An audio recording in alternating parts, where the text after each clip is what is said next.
大家好，我们是牛爸兔妈。我是牛爸，我们有一个3岁的牛宝宝叫牛牛。我是兔妈，我们有一个1岁的兔宝宝叫图图。今天呢，我们开始讲《Good Inside》这本书。这本书呢非常有名，中文的译名是《看见孩子》。这本书和我们刚讲过的《Siblings Without Rivalry》不太一样。我这2本书呢都是在上下班通勤的路上读的嘛。读《Siblings Without Rivalry》的时候呢，我会读的坐过站，因为它里面有很多故事情节，家长分享啊什么的，很精彩。但是《Good Inside》这本书就是我边读边忍不住偷偷哭。这本书其实很理论，并没有很多故事，其实有一点枯燥。但是我就是在车上边读边哭，可能检票员觉得我疯了。为什么哭呢？因为我觉得他说的是对的，戳到我了，让我意识到原来我小时候作为一个孩子的时候是没有被看到的，而且更恐怖的是我现在长大了，我也没有看到我自己。哦，具体是什么方面呢？那我就来给你讲一下它这第1章的内容，我们来看看你听完和我的感受是一样的还是不同的。好，这本书的作者呢是 Dr. Becky， 他是哥大临床心理学博士毕业的。他毕业之后刚开始的时候呢是给成人做心理咨询的，然后呢他发现成年人身上有很多心理问题其实都是起源于童年的，就是因为他们在童年时的需求没有被满足，他们做小孩时的呼救没有被听见。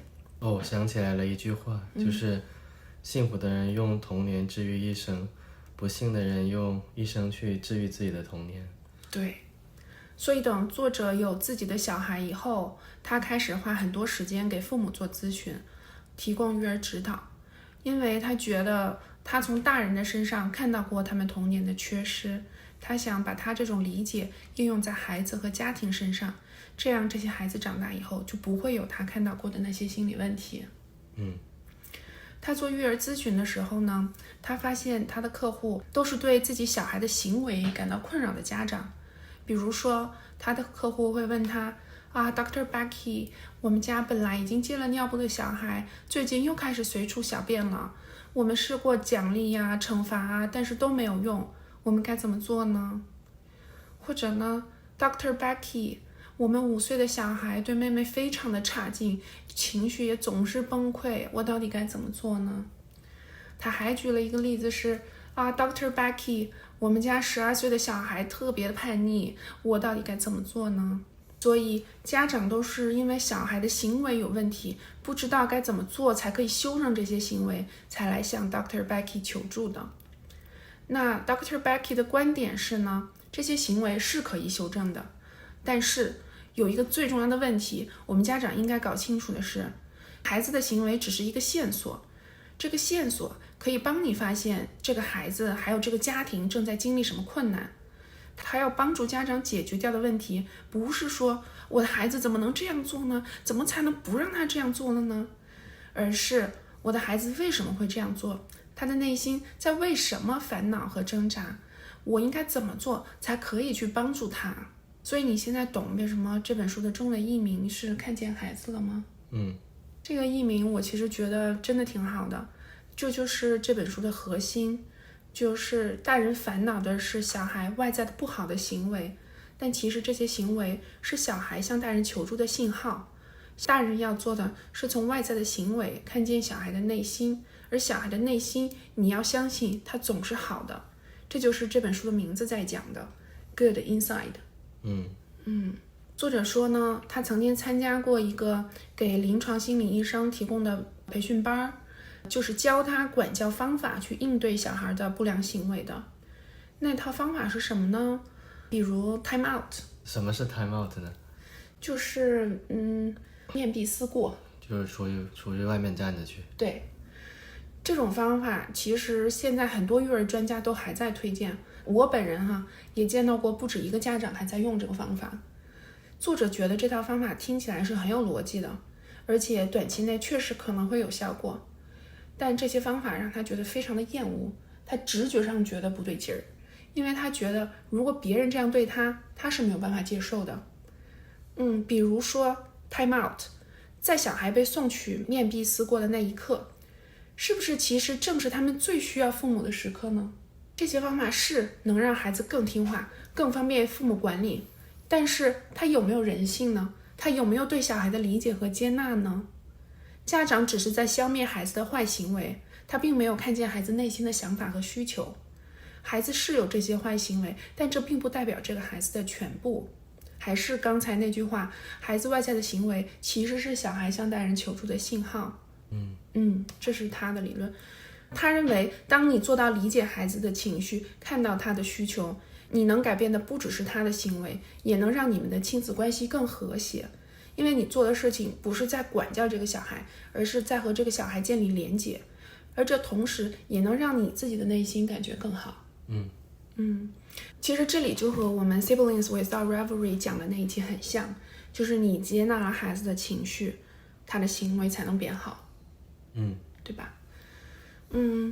这就是作者写这本书的心路历程，你觉得有道理吗？有道理。行，目前我们觉得有道理。那到底怎么理解这个 good inside 呢？小孩的本质是好的，那肯定啊。那每个家长都会觉得我们家孩子肯定是好孩子啊，没有家长会觉得我的小孩是天生坏批吧？但是从孩子的本心是好的这个视角出发，其实在现实生活中不是很容易的。比如吧，我现在问你一个问题，牛牛抢图图玩具了，你觉得他的本心是好的吗？读了上一本书可能可以，就是他就想要父母的关注，本质是好的，行为是不好的。当孩子有不好的行为的时候，我们会自动假设这个小孩就是故意的，他明明就是知道这样做不可以，他是不是有毛病啊？他是不是故意搞我？我觉得有这种心态也很合理吧。因为其实就算成年人有时候也没法接受这么多的情绪，可能自己工作也挺辛苦，是吧？也不容易。对，所以可能当你吼了孩子或者惩罚了孩子之后呢，你就会开始自责，你会说我是不是有毛病啊？我为什么要这样对小孩呢？这样的结果就是一场恶性循环，你感到很生气，然后很挫败，然后你又开始自我否定，还有后悔，也感到很无力。我们刚刚说了那个结论，出发点是好的，行为是坏的，这两件事分开来。一般我们要是能想到这一点就可以。对，所以这个时候我们告诉自己，孩子的本心是好的，他有这个行为是因为他内心有一个没有被满足的需求驱动他做出这个行为，那我们的应对方式就会完全不同。当然，我们告诉孩子自己的本心是好的，并不代表孩子的坏行为不需要改变，抢玩具这件事无所谓。其实恰恰相反，当我们真的理解孩子的内在是好的，我们才能把孩子这个人和他的行为区分出来。当我们能区分你是谁和你做了什么是两件事的时候，我们才能相信孩子是有能力去做对的事情的，你就更有信心去引导他们。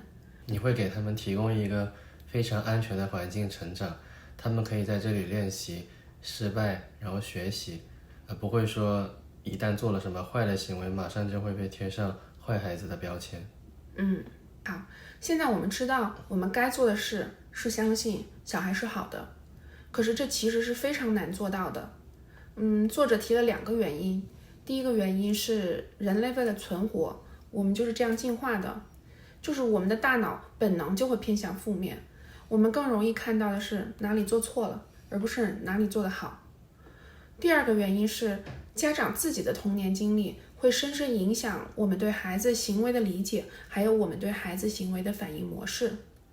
小时候父母是怎么对你的，你就会习得这个方式，长大你自然也会这样对自己，更自然会这样对自己的小孩。这时候呢，作者举了几个例子，他让读者回想一下自己的童年，想象一下在下面这些情境中你的父母会如何回应。第一个例子，假设说你现在3岁，你刚有了一个刚刚出生的妹妹，大家都围着这个妹妹转，你觉得自己失宠了，所以你一直在发脾气。妹妹在玩什么玩具，你就觉得那个玩具最好玩，你就是忍不住要去抢。接下来会发生什么呢？你父母会怎么回应呢？就如果我抢了，我父母肯定骂我。我觉得我爸妈肯定会说啊，你怎么这么不懂事儿啊？你是大姐姐啊，你怎么能这样对妹妹呢？你怎么那么自私啊？啊，我们生孩子不是为了给你作伴吗？你信不信？信。第二个例子是你7岁很想吃零食，但爸爸明确说你不能吃，于是呢，你就在趁厨房没有人的时候，你就偷偷抓零食吃。这个时候爸爸看到了，你觉得他会说什么？他就是叨叨，我还真吃过，是那个零食家里都被我翻出来了，我爸就叨叨就不让我吃零食，但他也拿我也没什么办法。他叨叨什么？就不要吃零食啊，不好啊，然后我爸我妈都叨叨。OK， 或者说看你吃差不多就给你拿走。OK， 那还好。我觉得我这个场景没有，但是我相信有的爸妈会说你怎么那么馋呢？甚至更过分的，有的家长可能会说那不馋死你算了，有可能吧？有可能。第三个例子呢，是你13岁，作业就是写不出来，写不完，你告诉你爸妈你已经写完了，但是呢，老师后来打电话来说你根本就没有交作业，你觉得你爸妈会说什么？你就臭骂一顿。臭骂什么？就骂人呗，他顺嘴，他想骂什么他就骂什么。每个人骂的那个词儿可能不一样，但是反正态度是不好。OK， 行。所以我们就是这么长大的，大部分父母成长过程中被带大的方式就是这样的，就是批评还有惩罚，对吧？而这些童年的经历就是会在我们的身体里面布线，决定我们如何思考，如何在面对困难时做出反应。在我们很小的时候，我们是很弱小的，我们为了生存，我们的身体不断的收集数据，去判断什么情况下我们能得到爱与关注，什么情况下我们会责备和惩罚。你觉得有道理吗？有道理。所以我们很小的时候就学会去讨好父母，做那个懂事的小孩，做一个讨人喜欢的小孩，这样爸爸妈妈就会爱我。我们也会把爸爸妈妈批评的那部分看作自己坏的部分，尽可能去摆脱掉。有吗？有。但是问题是，我们身上的这些部分其实并不是真的坏。比如，姐姐抢妹妹的玩具背后是一个受伤的小孩，他正在感受到被遗弃的恐惧和威胁。那没有交作业的孩子，他可能就是真的写不出来、写不完，不是他故意不写。这个可以吧？这个可以。那这些所谓坏行为的背后，藏着的都是好孩子。但如果父母忽略这一点，只是一味的责备和羞辱孩子，孩子就会把内心那部分坏孩子给杀死，只留下那个被接纳的好孩子的面具，然后他会内化父母的行为逻辑，然后变成父母他那样的人嘛，然后以后再这样教他的小孩。对，就是这样，就这意思。就是这样。他说的太理论了，其实就是你在成为父母那样的人，然后你再把这个面具传给你的下一代孩子，对，就是这个意思吧？就是这样子的。对呀。就是无论我们多大，我们都有困难的时候，我们都有表现不好的时候。那这种时候，小孩就会习得父母的行为，他会本能的去责备自己和羞辱自己。我讲到这儿的时候，我真的是无论看第几遍我都没有办法，我就是在这里哭。因为这个责备和羞辱自己就是我的行为模式。比如我小的时候，当事情没有按照预期发展的时候，我妈就会跟我说，你当初要是怎么样怎么样，你就不会有今天这样。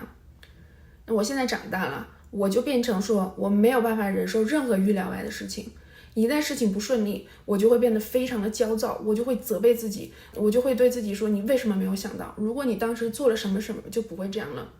然后当一件事情我没有做好的时候，我就会对自己说，你为什么没有做好，你为什么这么没用。其实我妈在我看到的妈妈里面算是最好的妈妈了吧，没有争议吧。我妈会这样骂我爸，你怎么当初怎么样就怎么样，但她好像没有这样骂我，那我还算幸运的。对，你没有我这样的心理。她骂我爸就这样。你确定你要把这个播出去吗？播呗，无所谓。他现在都这样，有啥不能播的？回到我妈这边哈，我不是说我怪我妈或者恨我妈，因为我看到她自己都是这样对她自己的。你也看到了，肯定我常看到我妈对她自己说，哎呀，我怎么这么笨？甚至我妈生病的时候，她都会怪自己，她觉得自己没有用，给别人添麻烦。我妈跟我说，她生我的时候，她都不敢大声叫，她觉得因为她能忍得住疼，所以医生不会看不起她。你明白吗？她的生存模式就是我所有的需求都是不重要的。如果一个事情不顺利，那就是因为我没有做好；如果别人不喜欢我，那就是因为我不够讨人喜欢。我没法理解，因为我可能就是很少把别人的眼光放在。对，你没有这个心理模式，你没有这个心理模式，我有。我猜我妈她应该也是从小被这样长大的。所以这个模式就是在无意识之间代代相传的。我有一件事情印象非常的深刻。去年夏天我们去沙滩玩的时候，牛牛在玩沙子，然后呢，他放在沙滩上的薯片被海鸥叼走了。牛牛当时才2岁，我妈第一反应就是对他说：“你怎么没有看好呢？”我记得。当时我整个人就是被 trigger， 我就觉得说，你到底要他怎么看好呢？你有给他遗传预知未来的能力吗？而且一袋薯片而已，你非得找个责任人吗？然后我那个时候就跟我妈聊，我妈她就意识到这个模式了。后来我也发现她有在改变，比如说我们后来又去沙滩玩，有一次把牛牛的墨镜给丢了，然后就丢了就丢了，也没有什么所谓，不需要找一个责任人来背锅，也不需要对任何一个人说啊你怎么没有看好。所以你能理解我为什么边看边哭了吗？能。反正我就是看到这儿的时候，我就开始往事一件件在眼前回溯。然后我当时其实也有想到你，我觉得你也是，你也是继承了你爸妈的行为模式，你觉得吗？对，我同意，没错。什么行为模式？配得感缺失，那个自己不会表扬自己，不会为自己的成就感到高兴，对，就是配得感缺失，就是这个意思。是。给观众分享一些背景信息哈。牛爸的父母其实也是很好的父母，毫不夸张的说啊，牛爸的爸爸是我见过爸爸里面最好的爸爸，但是他们呢是从来不会表扬人的。比如说今年年初的时候，牛爸的事业发展挺顺利的，取得了很好的成绩。当时呢，刚好牛爸的爸妈住在我们家，我就非常惊讶，牛爸竟然不把这个喜讯分享给他爸妈，我就很开心的分享了。结果牛爸的爸爸说，现在什么人都能做码农。你记得吗？记得。接着又说现在有个李飞飞，人工智能做得很厉害啊。我当时真的是惊呆了。所以你就是内化了你父母的声音，内化了他们的行为模式。他们不表扬你，你也从来不表扬你自己，你也从来觉得自己的成就没有什么好值得高兴的。我从小到大，爸妈一般不表扬我，但是我当时觉得还也行，是因为我的收院同学还有更糟糕的例子，就是他会表扬别人家孩子，打压自己孩子。就我感觉他不表扬我，他至少不表扬别人家孩子，我觉得也凑合吧，就还行吧。然后我就不会在他们那里寻求表扬，比方说自己做到什么水平，比方说学校也会有排名嘛，自己心里大概有数，就这样了。对。但是你内化了这个模式之后，你也很难去表扬牛牛和图图，让你去夸一夸他们，你简直就是烫嘴。对。所以有一阵子呢，我们俩对彼此提出了一个要求，就是牛爸每天对牛牛和图图说一次我好爱你哦，然后兔妈吃饭的时候不要玩手机。我现在能对牛牛说和图图说爸爸喜欢你，他倒挺高兴。可能中国人要说爱不是很容易，可能对我来说。你可以夸他们。我现在有夸他们。好，我们现在就下定决心，就是要打破这个代际循环。首先呢，作者在这里说，这件事情很难，你一定要先停下来，夸夸自己，我们很棒，也要鼓励自己，我们没有问题，我们能做得到，我们就是超级英雄，可以吗？对，然后这里还要，我觉得要补充一下，如果一点点没做到，也不用责备自己，至少我们知道什么是最好的，尽量做到就好了。因为有时候成年人他面对的压力什么困难也挺多嘛，我觉得你成年人不可以把你的情绪发泄在小孩身上吧？